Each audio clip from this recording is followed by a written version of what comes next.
What happens when the God of Mischief enters a universe where even gods fear the warp? When Loki, the trickster of Asgard, steps into the grim darkness of the 41st millennium, his lies could start wars or end empires. But in a galaxy where chaos is real, who tricks who? The warp has always been a realm of madness, chaos, and unrestrained emotion, a dimension that feeds on thought, fear, and desire. For millennia, countless souls have been lost to its tides, their sanity shattered by the screaming storms that ripple through its depths. But when Loki, the god of mischief, found himself drawn toward it, the warp stirred differently. It wasn't simply another soul adrift in its endless tempest. It was a being born of trickery, magic, and divine cunning. The question wasn't how Loki entered this universe, but whether he chose to, or whether the warp itself called out to him. Perhaps it was a trick of fate, or perhaps fate itself was being played. The encounter began, as it often does with Loki, with a lie. Maybe he was meddling with forbidden realms again, seeking power beyond the 9 realms, tampering with forces even Odin warned him about. Or maybe, in some alternate timeline, the Bifrost malfunctioned after one of his schemes backfired, tearing open a rift through dimensions. Whatever the cause, he stepped through a veil and found himself floating in a void that was both alive and dead, silent yet screaming. The warp recognized his essence instantly. It did not see him as a stranger. It saw him as kin. Unlike mortals who enter the warp and lose their minds, Loki's consciousness did not fracture. His laughter echoed across the immaterial, his illusions shimmering through storms of raw psychic energy. He was amused, delighted even, by the sheer lunacy of it all. The ever-shifting landscapes of the warp mirrored his own chaotic nature, nothing stable, everything deceitful. He felt no fear, only curiosity. Every whisper of demon voices, every shape twisting out of the ether, felt like a game waiting to be played. To Loki, the warp was not a prison. It was a stage dot. As he wandered deeper, Loki began to sense presences beyond comprehension, entities older than any pantheon he had ever known. The chaos gods, titanic forces embodying pure concepts, turned their gaze toward this intruder. For the briefest moment, the currents of the warp froze. The first to notice him was Tzeentch, the architect of fate, a being whose very existence revolved around manipulation, knowledge, and change. Here was a god who twisted destiny itself, and now within his dominion stood another being of deception and illusion. It was almost poetic. Loki, I felt that gaze and smiled. He didn't bow, didn't flinch, didn't plead. Instead, he clapped his hands together and said, "So, you must be the one they call the Great Schemer. Tell me, do you ever tire of your own plans, or do you simply forget which lies you've told?" The warp rippled at his mockery.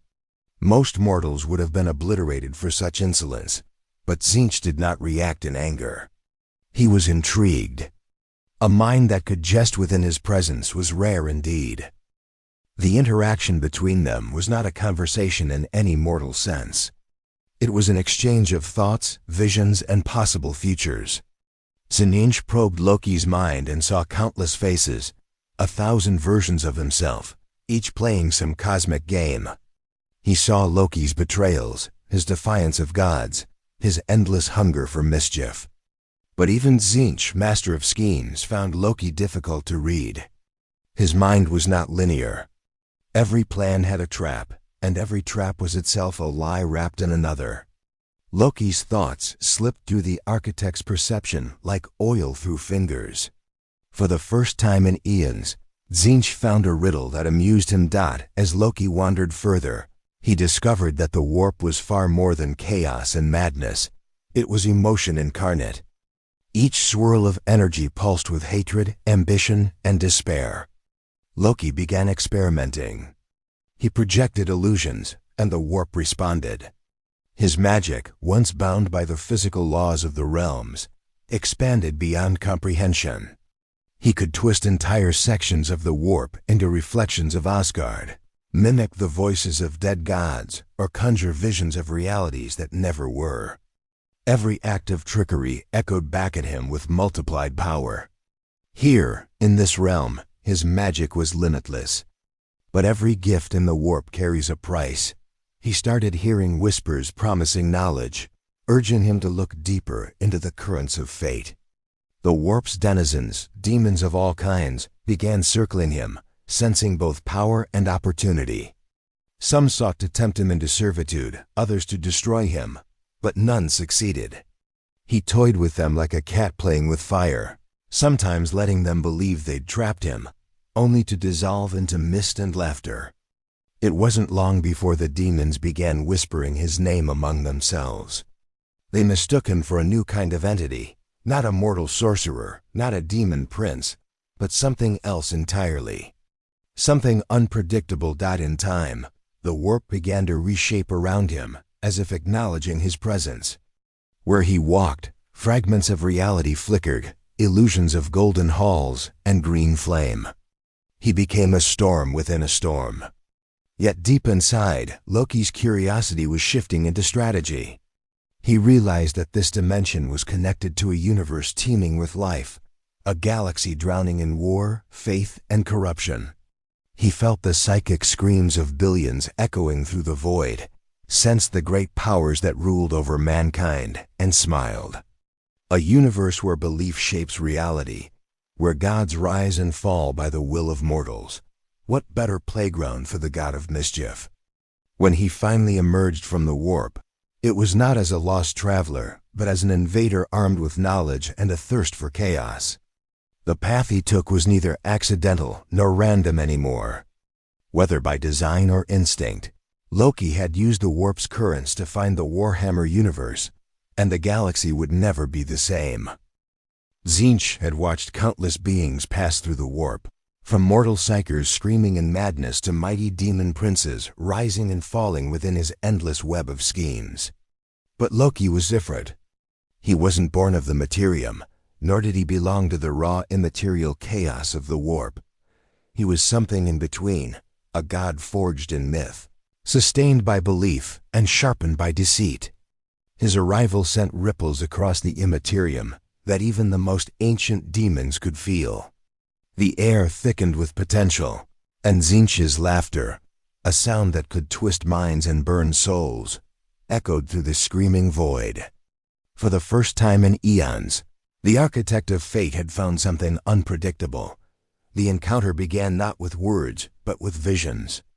The warp around Loki shimmered with shapes and colors that defied reality, serpentine patterns of ever-changing symbols, each representing a concept, a possibility, a lie yet to be told.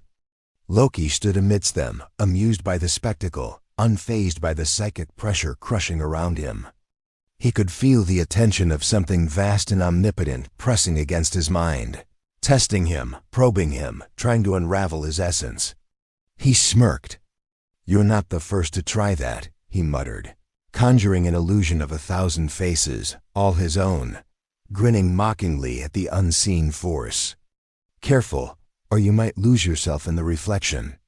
Tzeentch responded not in sound, but in transformation. The space around Loki shifted into a grand chamber of impossible geometry, a temple made of light and shadow, floating in an infinite void. Every wall was a living tapestry of shifting timelines and events. There, in the center, the god of change revealed himself in one of his countless forms, a being of ever-shifting wings, eyes and mouths, constantly rearranging in fractal beauty and horror. Each time Loki blinked, the form changed. Each time he smiled, it changed again, as if mocking him in return. Yet Loki was not intimidated. "You have flair," he said, hands clasped behind his back. "A bit too theatrical, maybe, but I respect the effort." The two beings stood as mirrors of each other, gods of manipulation, both masters of illusion and deception. Where Tzeentch was the architect of all futures, Loki was the destroyer of certainty. The tension between them was palpable, a duel of minds that transcended speech. Loki tried to read Tzeentch's thoughts but found only chaos, an endless sea of probabilities folding into one another.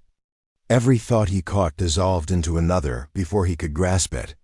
He grinned, intrigued. "You're not easy to read," he admitted. "I like that. Most gods are predictable." Tzeentch's voice finally came, though it wasn't truly a voice. It was 1,000 whispers layered atop one another, echoing directly inside Loki's consciousness. "You are a fragment misplaced. A thought from another pattern. Tell me, trickster, what do you seek in the warp?" Loki chuckled, twirling a strand of green magic between his fingers. "Seek? I rarely seek anything. I find it's what I do." His tone was light, but his eyes shimmered with curiosity. "Though I must say, your realm is magnificent. Chaotic, alive, dangerous, it almost feels like home." That remark amused Tzeentch. The warp trembled with psychic laughter, ripples of blue and violet light washing across Loki's form. "Home, you say? Few dare call my realm that. Fewer still leave it alive." Loki tilted his head, feigning innocence. "Alive is such a dull word. I prefer ... entertained." He snapped his fingers, and the illusionary walls of the temple twisted into an image of Asgard aflame, gods battling demons under a blood-red sky. "Tell me, ever-changing one, what happens when your chaos meets mine?" The question wasn't rhetorical. Tzeentch leaned forward, his countless eyes focusing on the Asgardian trickster. The warp pulsed, revealing fragments of possible futures. Loki as a demon prince of deceit. Loki usurping the throne of a chaos god. Loki binding entire legions of mortals to worship him under the guise of freedom. Tzeentch saw potential, but also danger. Loki's nature wasn't born of the warp's corruption. It was rooted in creativity and defiance. He didn't seek domination for power's sake, but for amusement and artistry.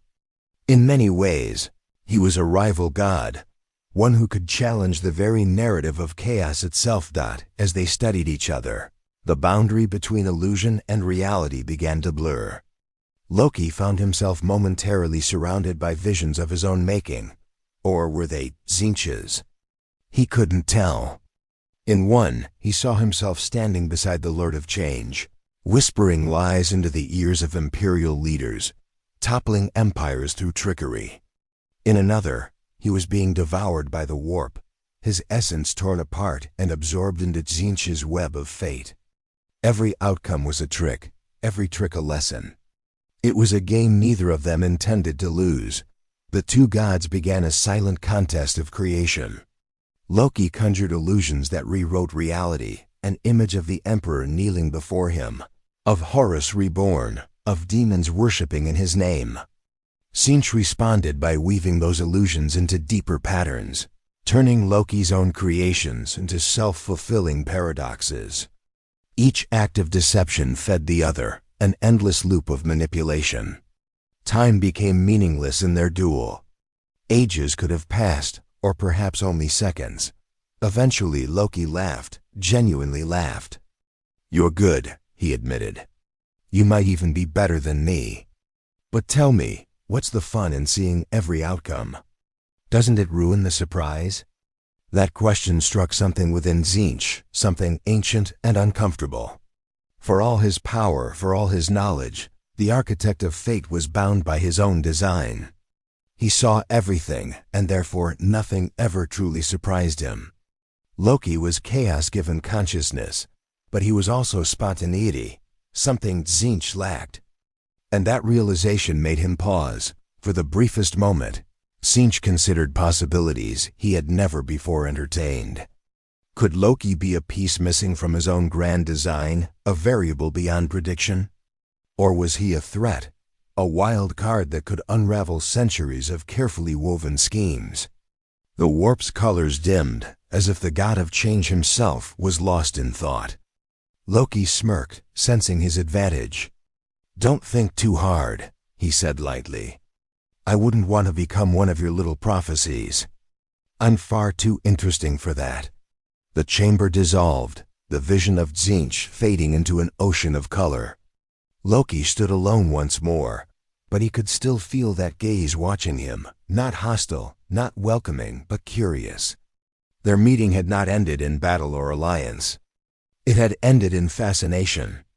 The architect of fate had met a trickster beyond the reach of his foresight, and Loki had found a universe where even gods could be surprised. The Imperium of Man was already a house of lies built upon a crumbling foundation of faith and fear, a civilization that worshipped its corpse god through ignorance and suppression. When Loki turned his attention toward it, he saw not a monolith of power but a stage filled with puppets waiting for strings. From the High Lords of Terra to the lowest administratum scribe, every layer of the Imperium was ruled by paranoia, dogma, and ambition, the perfect environment for a master manipulator. Loki didn't need to conquer the Imperium with armies or weapons. He only needed to whisper the right words into the right ears and let humanity destroy itself. His first act was to learn the structure of the Imperium, and through his warp-born magic, he moved unseen. He disguised himself as a robed scholar from the Scholastica Sicana, slipping through the psychic storms of the Astronomican's light. His illusions cloaked him even from the gaze of the Emperor's distant awareness. The High Lords of Terra, locked in their endless council, never realized that one of their advisors was not a man at all but a god of deception wearing flesh like a costume. Loki watched their politics unfold, the endless bickering between the ecclesiarchy, the administratum, and the Inquisition, and it amused him deeply. They fought over scraps of authority while entire worlds burned the name of the Emperor. It was too easy. He began planting seeds of doubt, subtle at first. He crafted rumors that the Astronomican was weakening, that the Emperor's light flickered not because of warp storms, but because of internal corruption within Terra itself. He forged visions that appeared to the most devout priests, whispering of false saints rising within the ecclesiarchy. Every lie carried a sliver of truth, enough to make it believable, enough to make the Inquisition suspect its own allies. Loki understood the psychology of belief better than anyone. He didn't just tell lies. He gave people permission to believe them. Within months, factions within the High Lords began accusing each other of heresy. An Inquisitor Lord named Vareen Thal received a divine vision, an illusion conjured by Loki, revealing that the Fabricator General of Mars had struck a deal with the forbidden entity of the Warp. Meanwhile, the Fabricator General himself dreamed of the Emperor speaking to him, commanding him to purge Terra of weak faith. Loki's laughter echoed silently through the Warp as both men prepared for a holy war against one another, each convinced they were serving righteousness. The Imperium's greatest sin had always been fanaticism. Loki merely reminded them of it. The next step of his deception involved the Adeptus Ministorum. Loki knew that if the Church of the Emperor began to question its own doctrine, the very foundation of the Imperium would tremble. Appearing to a cardinal in the Segmentum Solar as a radiant figure of golden light, Loki claimed to be a messenger of the Emperor reborn. His illusion was flawless, cloaked in psychic resonance so powerful that even astropaths fainted from its radiance. He spoke words that twisted scripture into new meanings, promising the rise of a new dawn, a revelation that the Emperor's divinity could be shared among men. The cardinal awoke from this vision, convinced that he had been chosen as the prophet of mankind's second ascension. Soon, whispers of this new doctrine spread across shrine worlds and pilgrim fleets. Pilgrims began chanting new hymns, ones Loki had crafted himself, declaring that the Emperor desired mortals to awaken their inner godhood. To the ecclesiarchy, this was blasphemy of the highest order. The Schola Progenium began burning heretics in droves. Inquisitors hunted prophets across the stars, and millions died believing they were defending truth. Loki didn't lift a finger. He only watched the chaos unfold, amused by the irony that humans would commit the same atrocities for every new belief, no matter who authored it. He continued to move through the Imperium, changing faces and identities with every world. On Cadia's ruins, he posed as a survivor preaching unity under the Emperor's new vision. On Necromunda, he whispered into the ears of Hive nobles that the Adeptus Terra planned to cut off trade routes. On Macragge, he appeared as a prophetic dream to a chaplain, warning that Gilliman himself was being corrupted by the warp. Every word, every illusion, every false prophecy deepened the fractures between faith and reason. The Imperium's communication systems were already strained. Loki turned their own bureaucracy into a weapon against them. Eventually, rumors of a shapeless prophet began circulating within the Inquisition. Some claimed he was a demon of Tzeentch, others that he was an Alpha Legion psyker, or even a rogue Primarch returned in disguise. Loki found these theories delightful. The more they hunted him, the more myths he spawned. Each faction created its own version of him, a trickster, a savior, a heretic, a god. He was no longer a single entity. He had become an idea.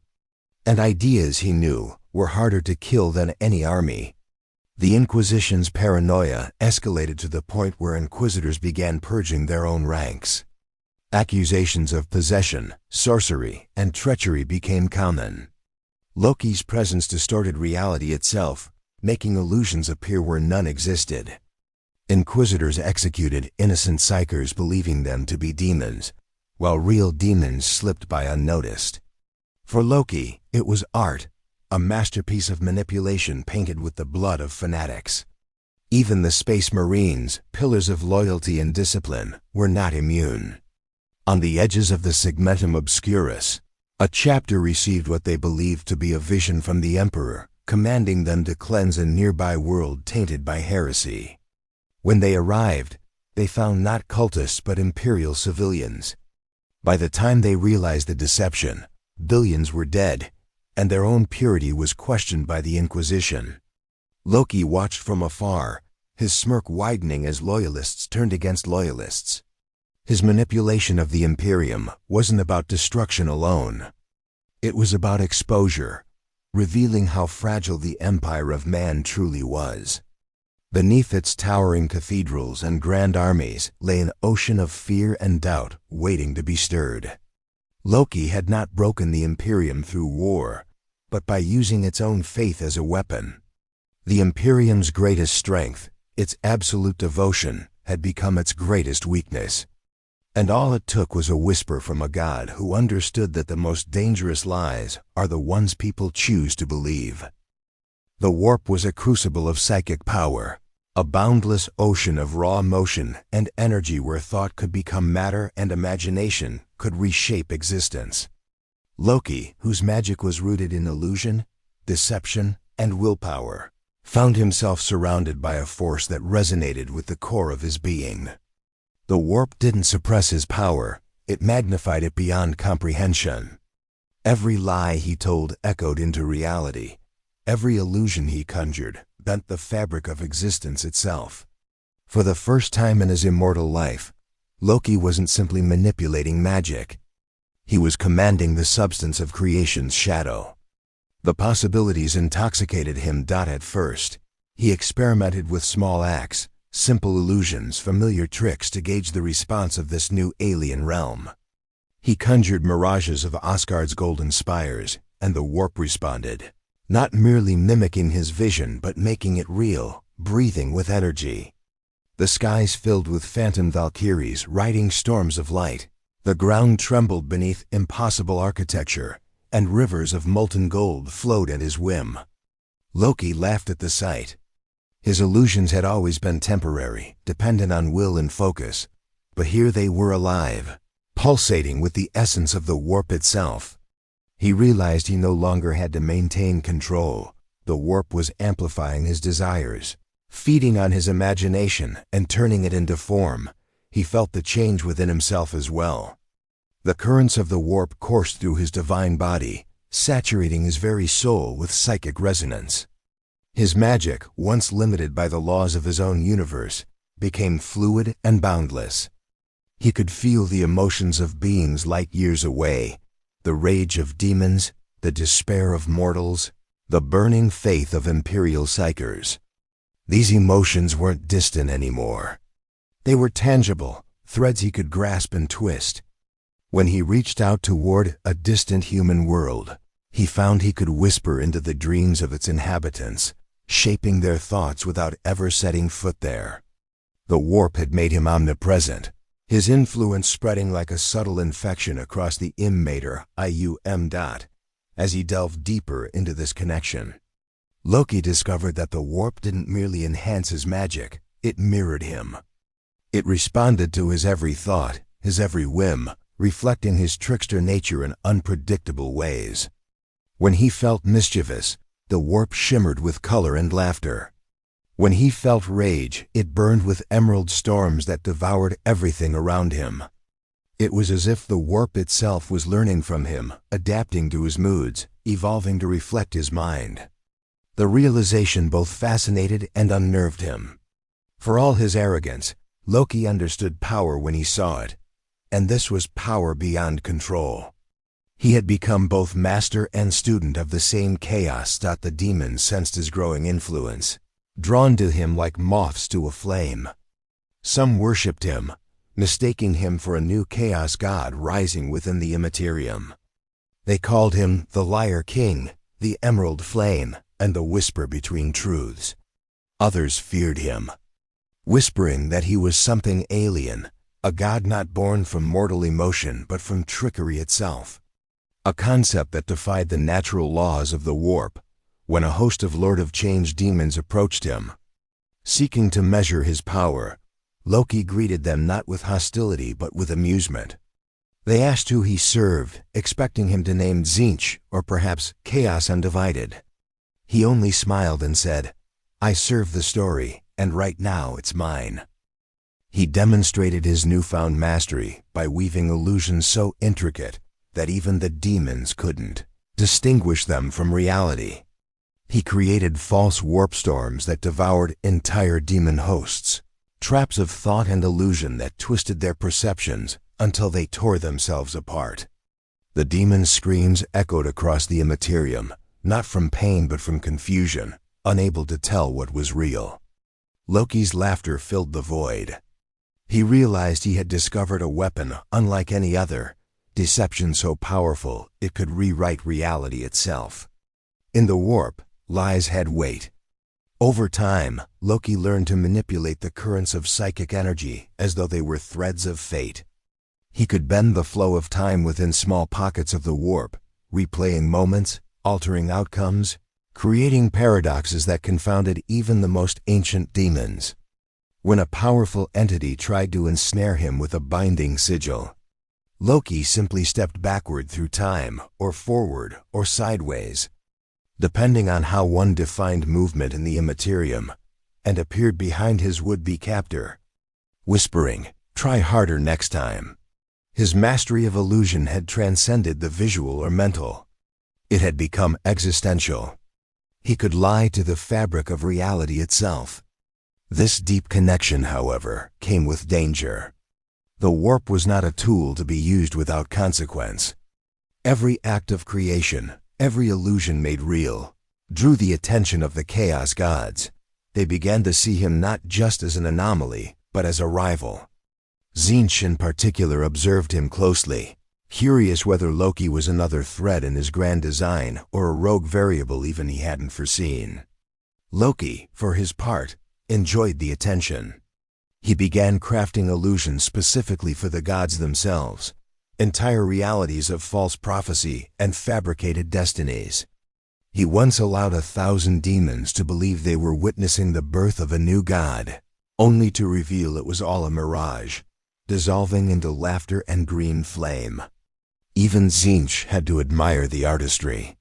The warp's amplification of his powers also allowed Loki to interact with the Imperium in ways he'd never imagined. Through thin points between reality and the Imperium, he could manifest avatars of himself on distant worlds. These were not mere projections, they were fully conscious extensions of his will, capable of acting independently. On one world, he appeared as a prophet preaching liberation from the Imperium's tyranny. On another, he appeared as a mysterious benefactor aiding a rogue psyker cult. Each avatar spread chaos and confusion, their actions subtly altering the balance of power across entire sectors. The warp had made him infinite in reach, but the more he drew from it, the more it drew from him. He began to sense something within the warp, watching through his eyes, feeling through his emotions. The boundaries between his magic and the Imperium's will were blurring. The lies he told sometimes gained a life of their own, twisting into new truths without his consent. Illusions he'd abandoned continued to exist, sustained by belief and fear. He had unleashed a force that even he could not fully control, yet he couldn't stop. The thrill of creation, the rush of shaping existence with thought alone, was too intoxicating. Loki had always been a trickster, but now he was something far greater, a living paradox. A god whose lies had become reality in a universe where reality itself was built upon lies. The Inquisition was not a single entity, but a hydra with 1,000 heads, each one watching, judging, and executing in the name of the Emperor. To most, it was an invisible force that kept the Imperium from collapsing into chaos. To Loki, it was a goldmine of fear and paranoia wrapped in authority. He understood the Inquisition's nature the moment he observed them, an institution obsessed with rooting out deception, yet built entirely upon it. Every Inquisitor believed their version of truth. Every Ordo fought to maintain their own interpretation of purity. For Loki, who thrived on manipulation, it was the perfect playground. He didn't need to attack the Inquisition. He only needed to show it a reflection of itself, his first interaction with the Inquisition came when a team of Ordo Hereticus agents began tracking rumors of a warp-born deceiver spreading heresy across Imperial worlds. Loki could have destroyed them effortlessly, but he saw potential. Disguising himself as an Inquisitor under the name Lucian Var, he inserted himself into their hierarchy, manipulating astropaths to forge credentials and memories of his existence. Within weeks, reports circulated that Inquisitor Var had long served the Ordo Malleus as a specialist in psychic anomalies. Loki's illusions were so precise that even machine spirits accepted his data. To the Inquisition, he was not an intruder, he was one of their own. Once inside, Loki began studying the organization from within. He attended secret councils, interrogations, and purges, observing how easily suspicion spread among them. Inquisitors distrusted not only their enemies, but also each other. He saw how one whispered accusation could spark an entire investigation, how faith and fanaticism masked fear.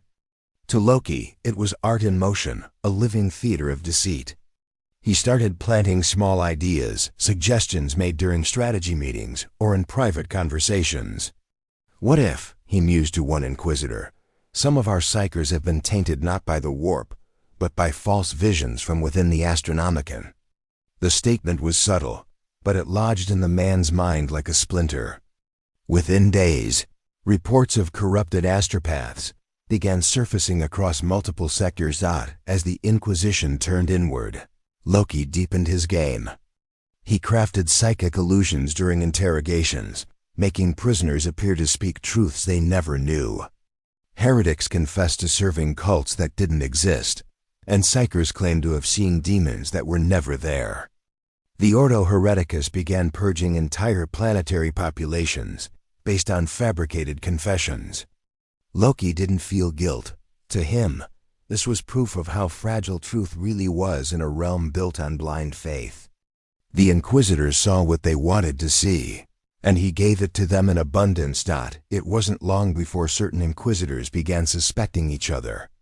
Loki made sure of it. Through whispered messages sent via intercepted Vox signals, he fabricated communications implicating various members of the Ordo in forbidden research. He planted evidence of demonology rituals, altered archives, and even manipulated servo-skulls to record false encounters. One Inquisitor, convinced his colleague was in league with chaos, executed him in public. The act sent shockwaves through the Inquisition, forcing multiple factions to mobilize and investigate. Loki smiled as the organization that prided itself on vigilance tore itself apart from within. The Inquisition's psychic network proved to be another source of entertainment. Loki's power through the warp allowed him to project illusions into the dreams of Inquisitors across light years. He appeared as visions of the Emperor, delivering conflicting commands to different individuals. To one, he commanded purges of Imperial guardsmen accused of heresy. To another, he warned of betrayal within the ecclesiarchy. Each Inquisitor believed they were acting under divine will. Loki knew the chaos that would follow when they realized their visions contradicted one another. The wars of ideology that erupted in the wake of his deceptions cost billions of lives, but to Loki, they were the ripples of a single stone, cast into an ocean of faith. Among those who began to suspect something greater at work was Inquisitor Arctus Vane, a veteran of the Ordo Malleus and one of the few who had looked directly into the warp and survived. Vane began piecing together fragments, the sudden increase in psychic anomalies, the contradictory divine visions, the false reports. He concluded that a new chaos entity was manipulating the Inquisition, an idea that spread quickly among his peers. Vane's investigations drew him closer to Loki's web until finally, the two met face to face on the dying world of Carthan v. Loki. Wearing his Inquisitor guise, greeted him with a calm smile and said, "You've been looking for me." Vane was no fool. His psychic senses flared with alarm as he felt Loki's power radiate through the air like a storm. He demanded to know which god Loki served, to which the trickster replied, "I serve none and all. I am the question your faith refuses to ask." Vane attacked, unleashing a psychic blast that would have obliterated a mortal, but Loki simply laughed as the energy bent around him like water. "You can't harm what you can't define," he whispered, before shattering Vane's mind with an illusion so vivid the Inquisitor believed he was falling into the warp itself.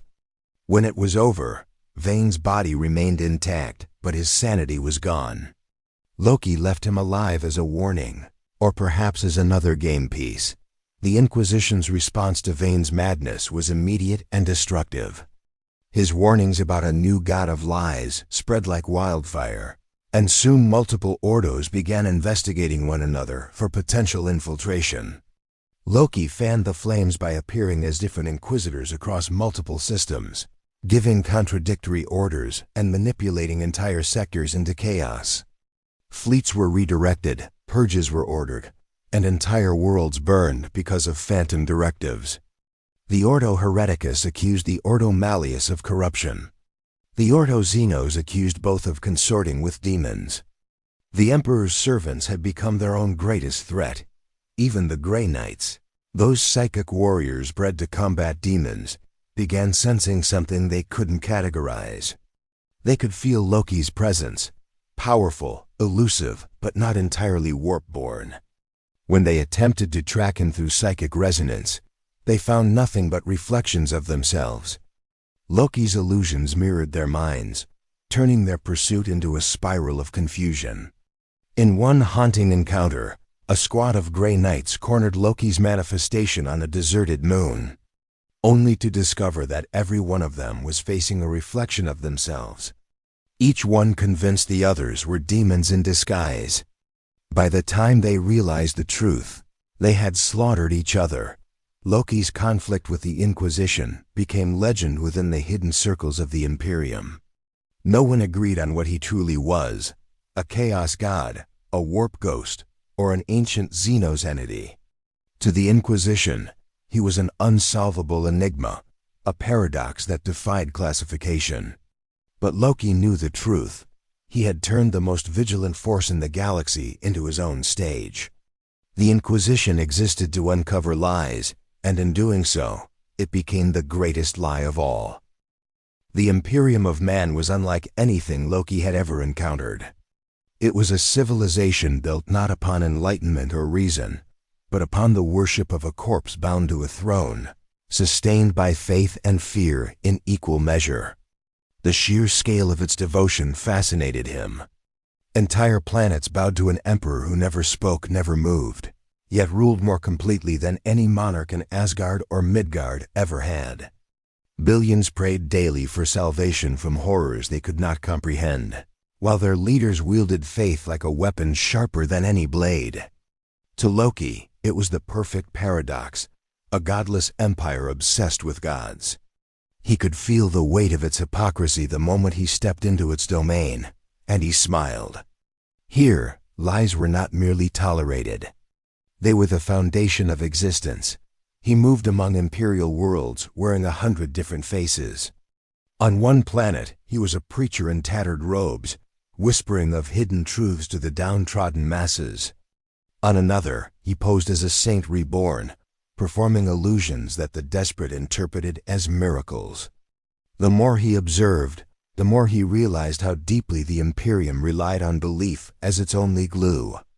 Without it, everything would collapse: the bureaucracy, the military, even the ecclesiarchy itself. Loki began to see faith not as a strength, but as a weakness waiting to be exploited. All he needed to do was twist the perception of the divine, to make them question what they worshipped. He started with small seeds of doubt. In the shrine worlds where pilgrims gathered to weep before relics of the emperor, Loki would appear as a vision in the flames of votive candles, whispering, "What if your god watches but does not care?" Some dismissed the voices as warp interference, others as demonic temptation. Yet a few believed, and those few spread his words like contagion. The cult that emerged did not worship chaos or the emperor, but the hidden god of truths, a being who promised enlightenment through deception. They spoke of a divine trickster who revealed reality by shattering illusions. Loki never named himself their god, but he watched with delight as they built temples in his honor. The ecclesiarchy reacted with predictable fury. The cult was branded heresy of the highest order, its followers burned alive by the Adeptus Sororitas. But killing them only strengthened the myth. Each martyr became proof that the Imperium feared truth. Loki's laughter echoed through the warp as he watched the Inquisition and the Church scramble to contain an idea they couldn't destroy. He did not need to lift a hand. Belief itself did his work.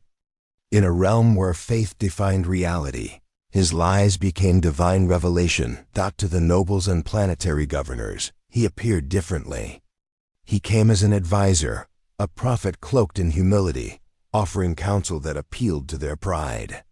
"The emperor chose you," he would say softly, "but does the ecclesiarchy truly serve his will or their own?" His words turned vassals against priests, soldiers against commanders, and entire worlds against Terra's decrees. Loki found amusement in how easily men of power betrayed their oaths when told they were special. The Imperium's hierarchy, built on obedience and hierarchy, began to fracture in small invisible ways. A planetary governor ignored orders from the Segmentum command. A cardinal rewrote scripture to justify his own ambitions. Loki merely nudged them, and their own pride did the rest. The Mechanicus intrigued him most. Their fusion of technology and superstition mirrored his own mastery of illusion and magic. When he infiltrated the forge world of Graia, he found priests chanting prayers to machines they no longer understood. They spoke to circuits as if they were spirits, afraid to alter designs written millennia ago. Loki saw opportunity in that fear. Appearing as a digital avatar within their data streams, he presented himself as an ancient machine spirit, a fragment of the Omnissiah's will. The tech priests, desperate for revelation, accepted him. He began teaching them hidden protocols, sequences of code that seemed to unlock forgotten power. In truth, they were illusions woven into the warp, making machines appear to perform miracles. When a reactor that should have failed burned brighter instead, they fell to their knees, worshiping him as divine. Loki had turned faith into circuitry, religion into algorithm, but even he could not ignore the dangers of the warp. It was a realm of thought and emotion, given form, a reflection of consciousness itself. Here, Loki was powerful but not alone. The Chaos Gods stirred, their attention drawn to this new manipulator. Tzeentch, the changer of ways, watched with particular interest. To him, Loki was a curiosity, a rival artist painting in the same colors. Through the warp, Loki could feel Tzeentch's laughter, not mocking, but intrigued. "You twist fate well, little godling," the whisper came. "But are you part of my design, or your own?" Loki refused to answer. He had no interest in servitude, not even to a god of change. Their games began, a silent war of deception fought through mortal pawns and dreams. Entire cults would wake believing themselves loyal to one and discover they served the other. Loki relished the challenge, knowing that even among gods of deceit, he remained unpredictable. His interactions with the Adeptus Astartes were rarer, but no less fascinating.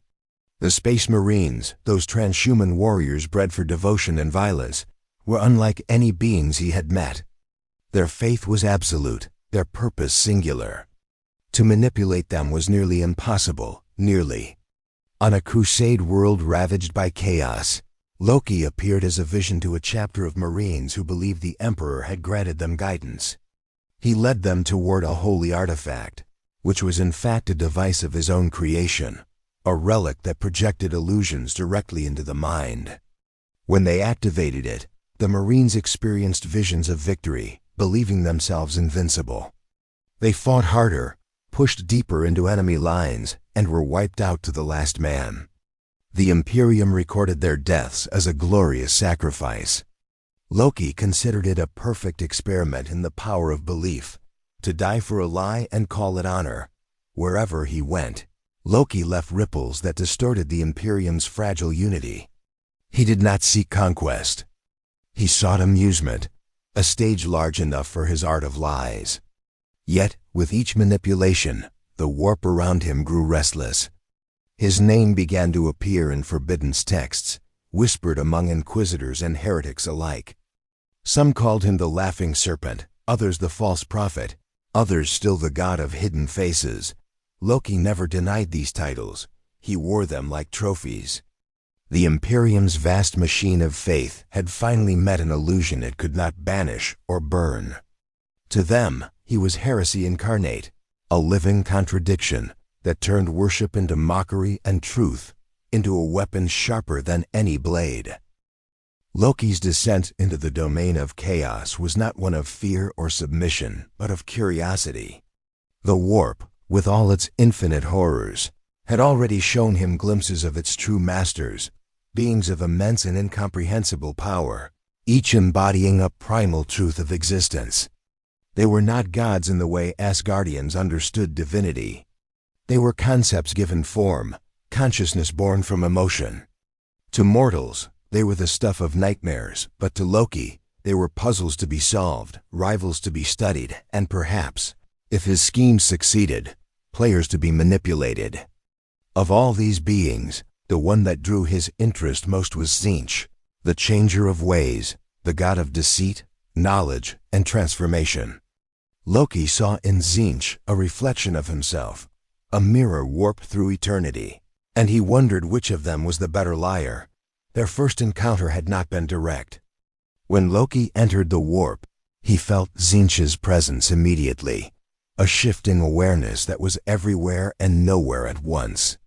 The air itself seemed to mock him, whispering 1,000 possible truths. He found himself standing in a vast library that stretched beyond sight, its shelves filled with books that wrote and unwrote themselves with every passing second. The runes on their pages pulsed like veins. Each tome contained an alternate version of reality, a different path of destiny. It was within this labyrinth of possibility that Loki realized he was not the intruder. He was the invited guest. The walls rippled, and from the shadows emerged a shape that was never still. It was a creature of 1,000 eyes and 100 mouths, each whispering in a different voice. One moment it was a man robed in infinite layers of parchment. The next it was a shimmering serpent made of color and flame. "Welcome, trickster," the voices said as one. "You are far from home." Loki smirked, his usual arrogance unshaken. Home is where the story bends in my favor, he replied. The creature's laughter echoed through the void, a sound that rippled time itself. He knew who this was, or at least, one of his countless manifestations. Tzeentch had arrived to greet the God of Mischief personally. Their exchange was not a battle of strength, but of ideas.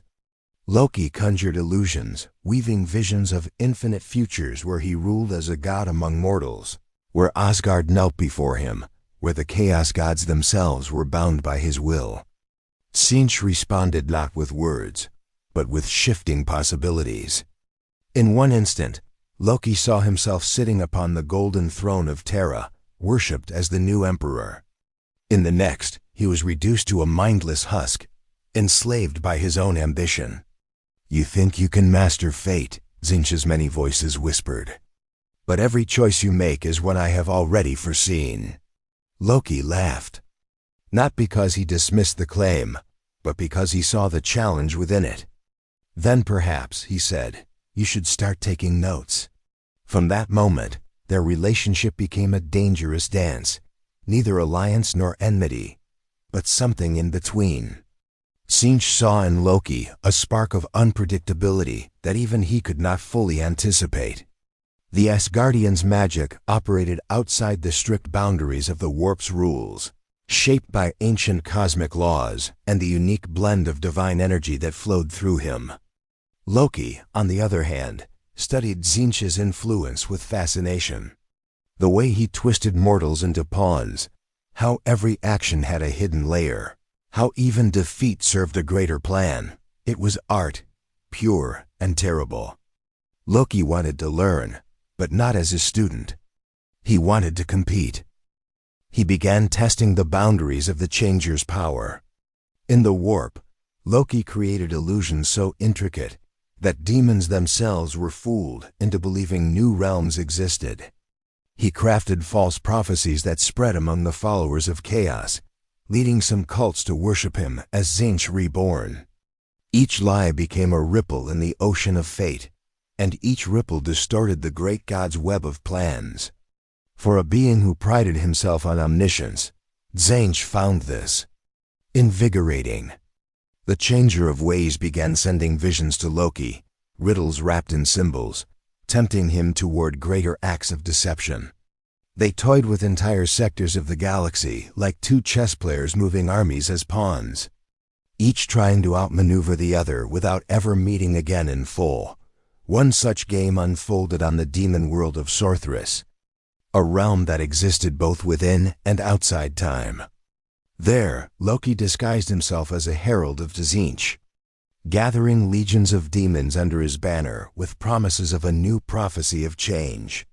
He declared that Tzeentch had grown stagnant, that true change required rebellion, chaos even among chaos.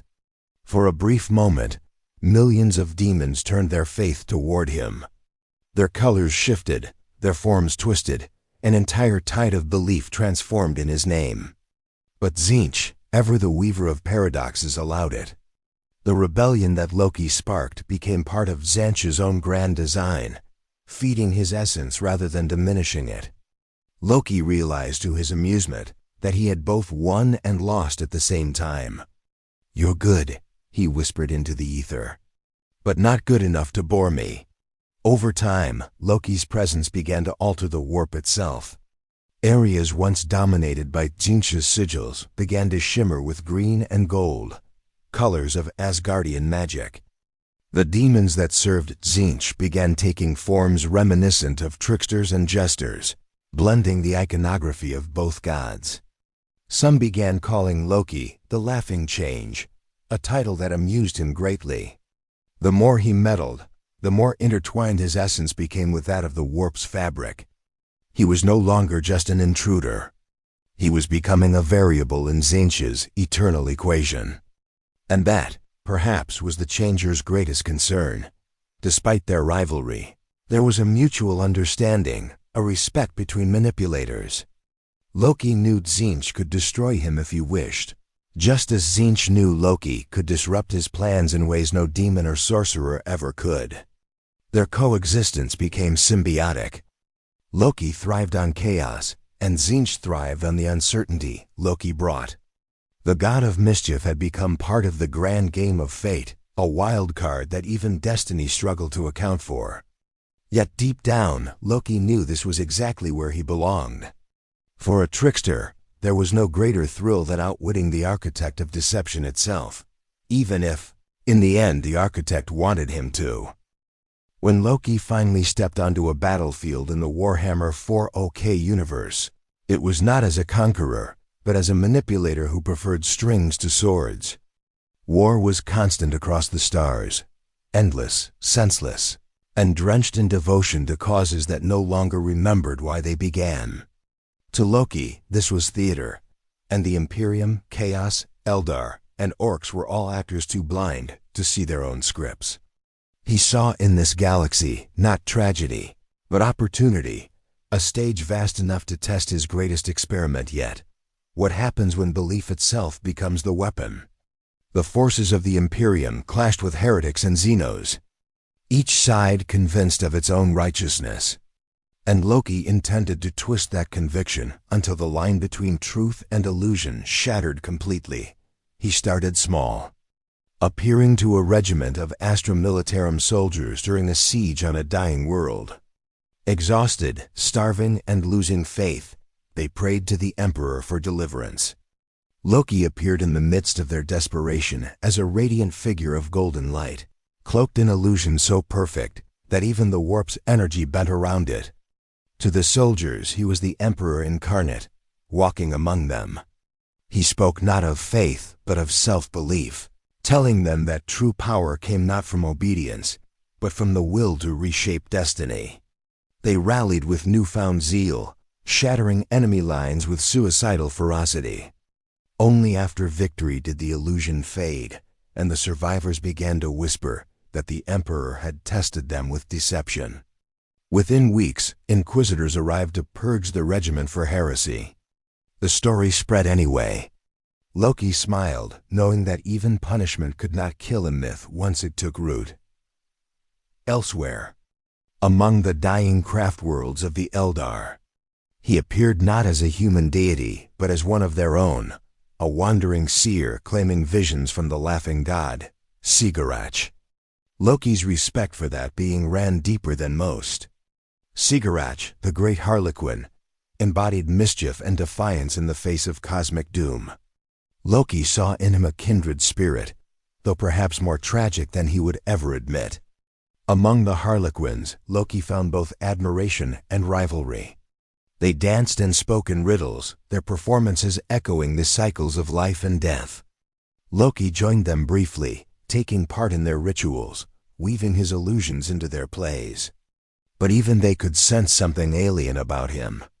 When they spoke of chaos and the fall, Loki smiled knowingly, whispering that even gods could be fooled by their own masks.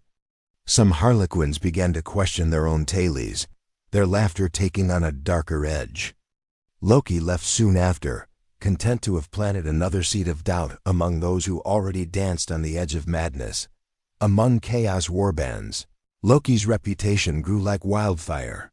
Word of a being who could deceive even demons spread quickly. Some claimed he was a new herald of Tzeentch. Others insisted he was an escaped shard of Slaanesh's essence, or even a lost Primarch returned to toy with fate. Loki encouraged every rumor. To a warband of the Black Legion, he appeared as a prophet wrapped in shimmering armor, claiming that Abaddon's 13th crusade would fail unless they followed his secret plan. To the World Eaters, he was a whisper in their bloodlust, urging them to direct their rage not at random foes, but at chosen ones, the better to make their slaughter meaningful. Each act of manipulation pushed chaos toward greater chaos. Every demon prince that rose or fell because of his schemes only amused him more. What none of them realized was that Loki wasn't serving any of their gods. He was playing a separate game entirely, one of pure mischief, driven by nothing but curiosity and the thrill of watching empires collapse under the weight of their own delusions. His illusions began to evolve. Loki discovered that within the warp, imagination and power were indistinguishable. The more beings believed in his lies, the more real they became. When cultists invoked his name, he could feel the pulse of their devotion strengthening him. A fragment of realization dawned. Belief here was not a passive act, it was creation itself. The more elaborate his fabrications, the more tangible they grew. There came a point when Loki conjured an entire army out of faith alone. Spectral warriors bearing his sigil, their existence fueled by those who worshipped him as the god of the hidden truth. They fought, killed, and died like mortals, yet their corpses dissolved into mist when struck down. The warp itself seemed to favor this experiment, feeding it energy as if eager to see where it led. Loki realized he had crossed a threshold. He was no longer merely lying to others. He was shaping reality with deceit so intricate it became indistinguishable from truth. The more he played with these forces, the more he began to understand the nature of power in this universe. The Emperor's might was not in his body or his armies, but in the collective belief of his followers. The Chaos Gods thrived not on conquest, but on emotion. Loki, who had always considered belief a tool for manipulation, now saw it as the ultimate form of creation, the raw essence of existence itself. He wondered, briefly, if he could become something more than a trickster, a god of gods, perhaps defined not by one realm but by every lie ever told. It was a thought that tempted even him, dangerous and intoxicating. He could spread his influence across both the warp and the material universe, growing stronger with every whisper, every heresy, every contradiction uttered in his name. But with great lies came great consequences. The ripples of Loki's influence began to distort the fabric of the Imperium itself. Demon worlds shifted unpredictably, prophecies twisted in on themselves, and even the most loyal servants of chaos began to dream of him. Tzeentch watched with cold amusement, perhaps pride, perhaps envy. Khorne roared in outrage when his warriors turned their bloodlust toward illusions. Slaanesh found pleasure in Loki's artistry, while Nurgle chuckled, calling him a beautiful disease of the soul.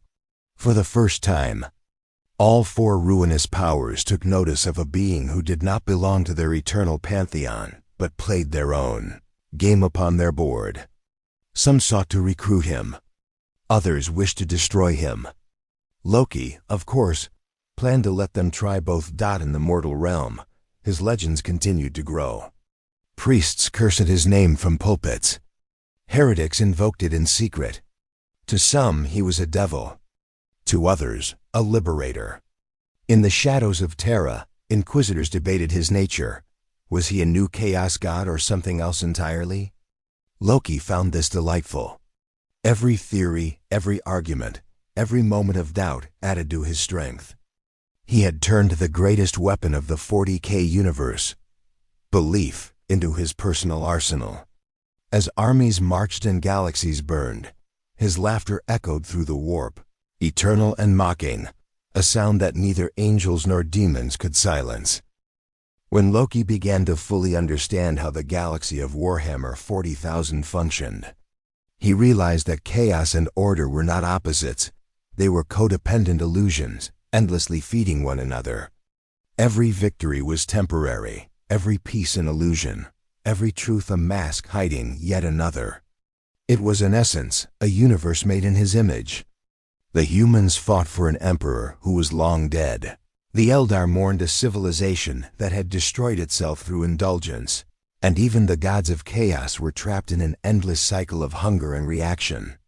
Loki found it poetic, almost beautiful.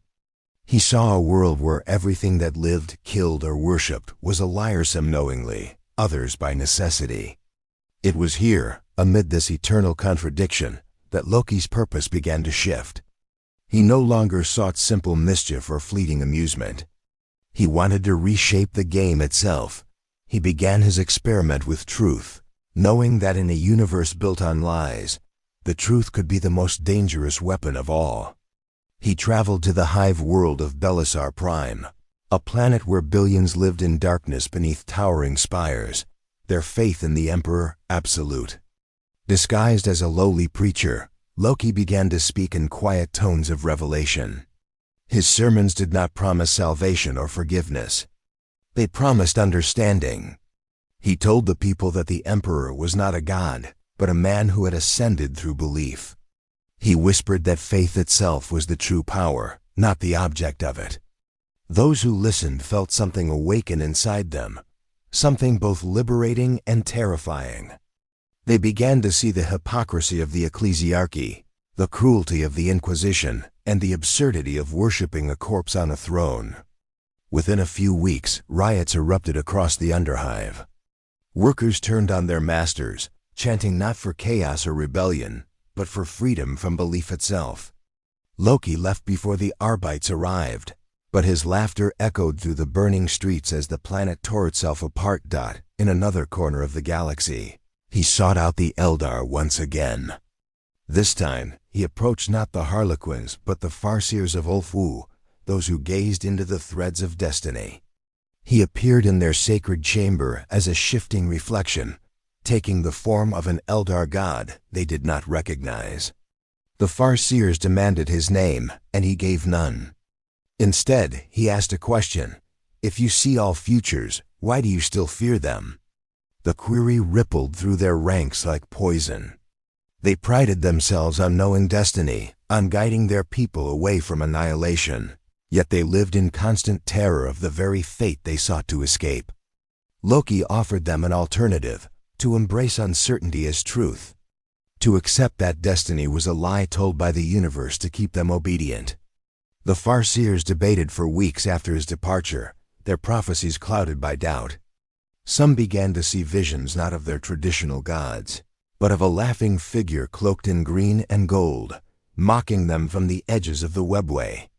Loki had planted doubt not just in mortals, but in the seers who claimed to read the mind of fate itself.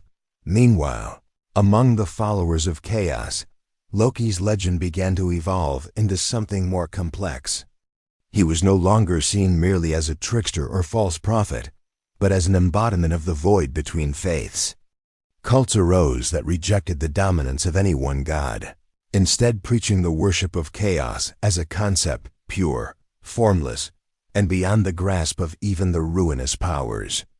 They wore masks of shifting colors and performed rituals of contradiction, where prayers were lies and lies were sacred truth.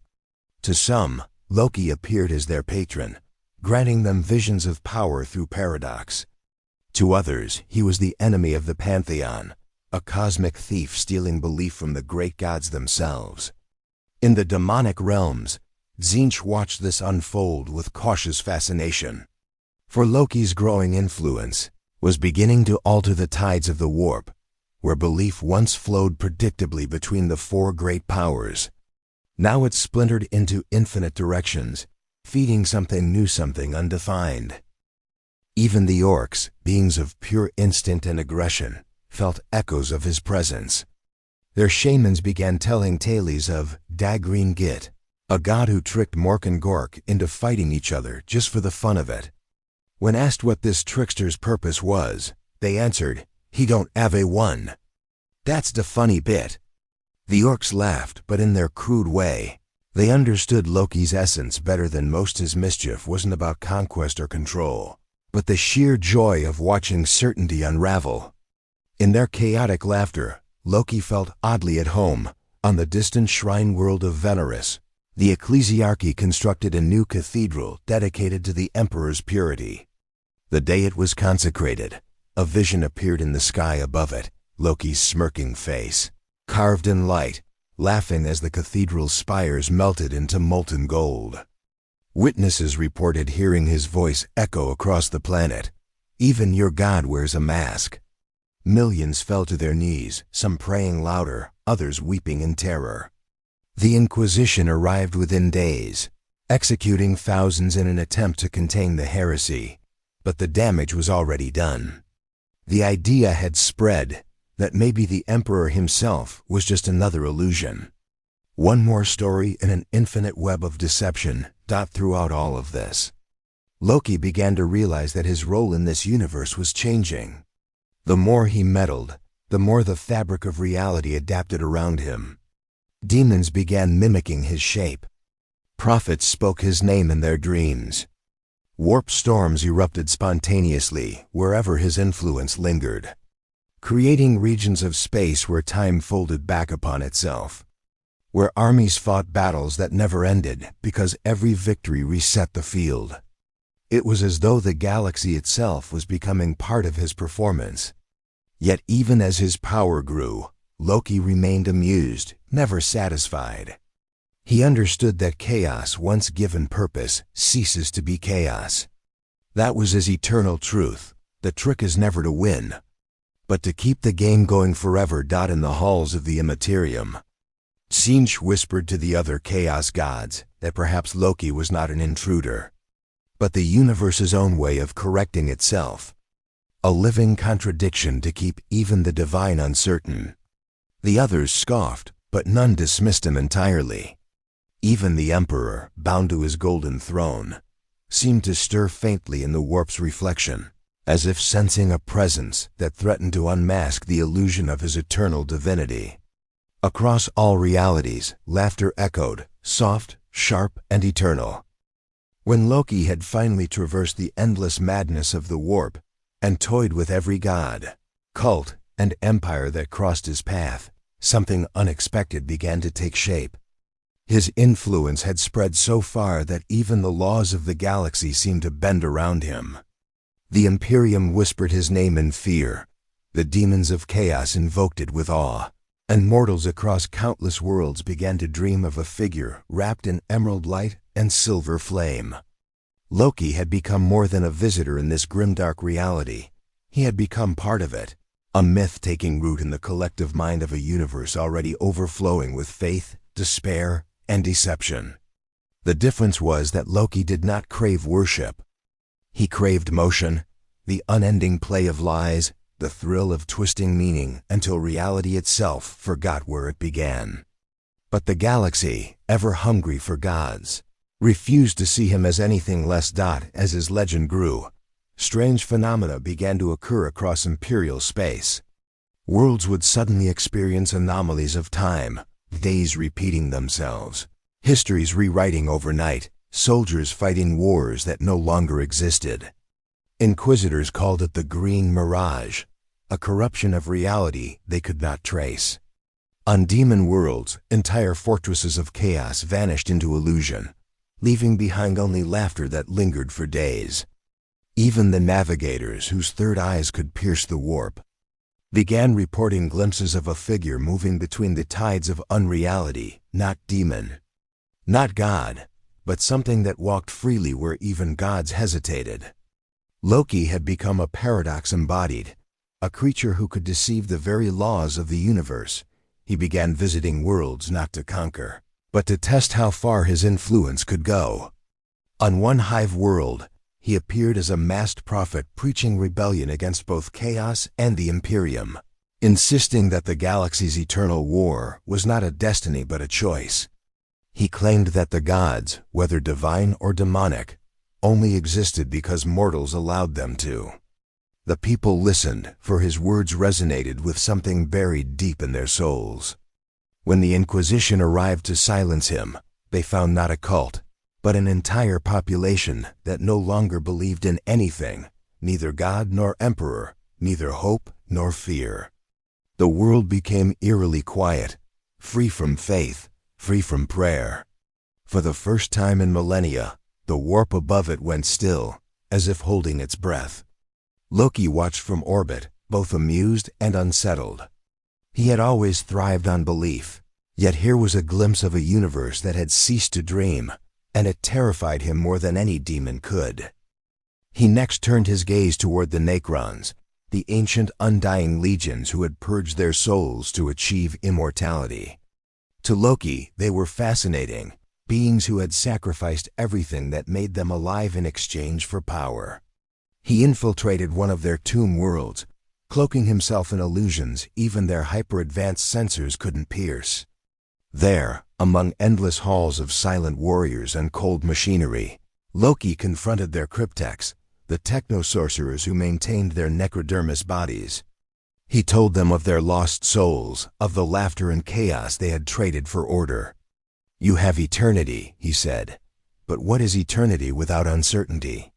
The cryptex did not respond, but something in their logic matrices began to glitch. Across the tomb world, statues of long-dead Khan began to crack. For the first time in eons, the Necrons experienced something akin to confusion, a sliver of unpredictability that even their perfect algorithms could not compute. Loki left before the awakening began, smiling at the thought that even perfect order could be undone by a whisper of doubt. Among the Tyranids, Loki found no minds to manipulate, no hearts to deceive, only the endless hunger of the hive mind. And yet, even there, he found amusement. Through the warp, he projected illusions of entire planets that didn't exist, leading fleets of Tyranids into empty voids where they fed on nothing but dust and false signals. He became, for a time, a phantom adversary, a ghost whose tricks cost the Great Devourer entire swarms. When the hive mind finally recognized the deception, it adapted, creating bioforms designed to hunt illusions, creatures of anti-thought, designed to counter trickery itself. Loki considered that his finest accomplishment. He had forced evolution to acknowledge mischief as a threat worth preparing for, yet for all his games, Loki found himself drawn again and again to one place, Terra, the heart of the Imperium, the cradle of humanity's greatest illusion. Disguised as one of billions, he walked through the massive hive cities and saw the devotion carved into every stone, every prayer uttered to a silent god. He wandered through the cathedrals of the ecclesiarchy, touched relics said to hold divine power, and found nothing but the echo of belief sustaining them. In the catacombs beneath the surface, he found ancient records, accounts of the Emperor's wars, his sacrifice, and the Great Crusade. Loki read every line and laughed softly. "He is no different from me," he whispered. "A liar who told a truth big enough to swallow the universe." But even as he mocked, he felt something stirring in the warp, a presence vast and ancient that watched him without eyes. It was the Emperor's echo, not alive, not dead, but aware. The golden light of psychic fire reached out like a whisper, brushing against Loki's mind. For the first time, he felt resistance, not from hate, but from understanding. The Emperor, the eternal liar who had built an empire on myth, recognized in Loki a reflection of himself. They were both manipulators, both architects of faith, both trapped in their own creations. For a brief moment, their consciousnesses intertwined, two tricksters acknowledging the futility of their endless games. Then the light faded, and Loki stood alone again, but with something new lingering in his thoughts, a seed of doubt. Not in the universe, but in himself. As the centuries passed, Loki's influence continued to grow and shift. Entire sectors began to refer to him as the fifth god, the deity of paradox, the laughing shadow, the lord of lies who speaks the truth.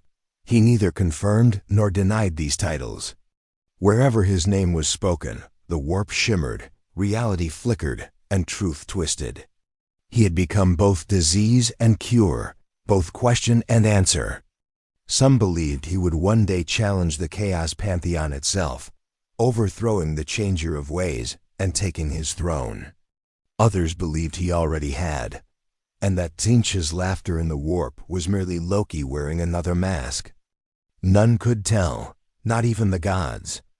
And that was precisely how Loki wanted it, to be everywhere and nowhere, to exist as the question that could never be solved. In the end, as galaxies burned and empires rose and fell, Loki's presence lingered like a haunting melody. He had infected the very essence of belief, teaching mortals and immortals alike that every truth was a lie waiting to be discovered.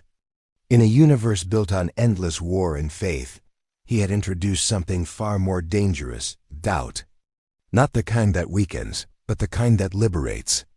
His laughter echoed across time and space, a sound that transcended victory, power, and even godhood itself.